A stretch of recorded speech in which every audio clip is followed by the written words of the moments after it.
Alors aujourd'hui, je vais vous parler des temps de repos entre les séries et je vais vous expliquer pourquoi je ne recommande pas de chronométrer ces temps de repos.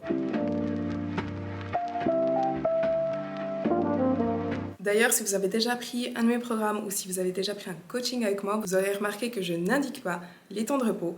Et c'est principalement parce que je considère que non seulement ce n'est pas nécessaire ni utile, mais parfois ça peut même être contre-productif. Alors, tout d'abord, c'est principalement parce que le temps de repos dépend de chaque personne. C'est un petit peu comme pour tout, ça va varier entre une personne et une autre.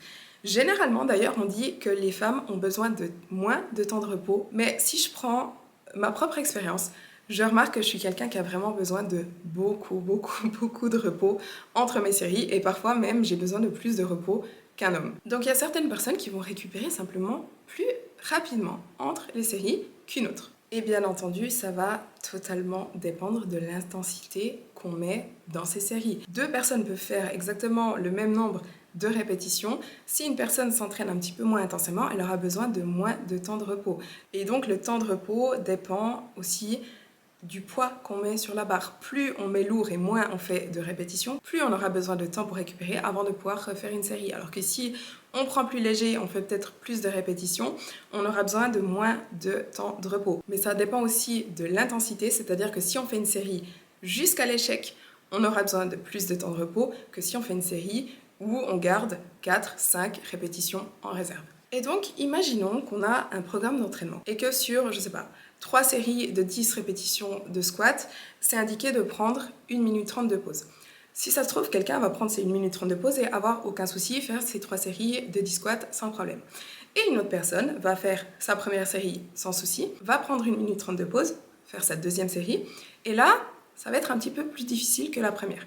Elle va de nouveau prendre 1 minute 30 de pause, elle va refaire une série et là elle va réussir à faire que 8 répétitions. Et en plus sur ces 2 dernières reps, la technique commence de se dégrader. Et donc qu'est-ce qu'il se passe? Eh bien ces séries ne sont pas complètes, sa technique n'est plus très bonne et là cette même personne va continuer son programme et va faire la même chose un petit peu sur tous ses exercices parce qu'elle va respecter ses temps de repos. Et même s'il y a d'autres facteurs qui peuvent entrer en jeu, peut-être qu'un des facteurs c'était simplement que si elle avait pris un temps de repos suffisant pour elle, peut-être 2 minutes, 2 minutes et demie, peut-être même 3 minutes, elle aurait eu des séries complètes avec une bonne technique et du coup des séries efficientes qui lui apportent effectivement des résultats. Parce que le but d'un entraînement, c'est justement de faire la totalité de ses séries, la totalité de ses répétitions avec une bonne technique, avec une bonne intensité, en utilisant les bons muscles. Et pour arriver à faire tout ça, il faut prendre justement suffisamment de temps de repos. C'est absolument stupide, honnêtement, de se dépêcher de refaire une série en se disant « Ah mince, mon chronomètre, il a dit 1 minute 30, il faut que j'en fasse une série »,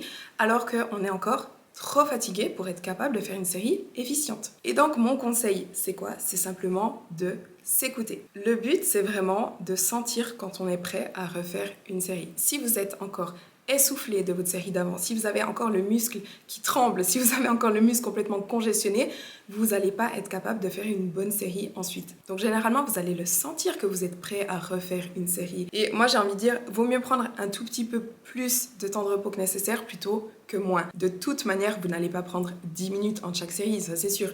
Donc il n'y a pas trop de risque que vous preniez trop de temps de repos. Par contre, il y a clairement le risque que vous n'en preniez pas assez. Et certes, au début, c'est pas toujours facile d'être vraiment sûr qu'on est prêt à refaire une série. Si vous commencez tout juste la musculation, si vous ne connaissez pas encore très bien votre corps, mais c'est justement en pratiquant, en essayant de vous écouter que vous allez apprendre. Et au bout d'un moment, naturellement, vous allez directement le savoir, ok, là, je suis prêt à refaire une série ou pas. Et ça, c'est vraiment un problème que je vois très souvent chez les femmes. Parce qu'on a tendance à avoir l'habitude des circuits training, des cours de body pump par exemple, où on va vraiment enchaîner les exercices sans jamais prendre de pause. On a l'impression qu'un entraînement, on doit être essoufflé, on doit transpirer, et que donc si on prend trop de temps de repos, ce n'est pas assez intense. Alors que de la musculation, l'intensité ne se mesure pas en fonction de votre souffle ou en fonction de votre transpiration, elle se mesure plutôt en fonction de votre force. Et donc il faut vraiment faire la différence entre un entraînement en résistance où le but c'est de prendre du muscle et de devenir plus fort, c'est d'améliorer ses performances, et un entraînement cardio de type circuit training.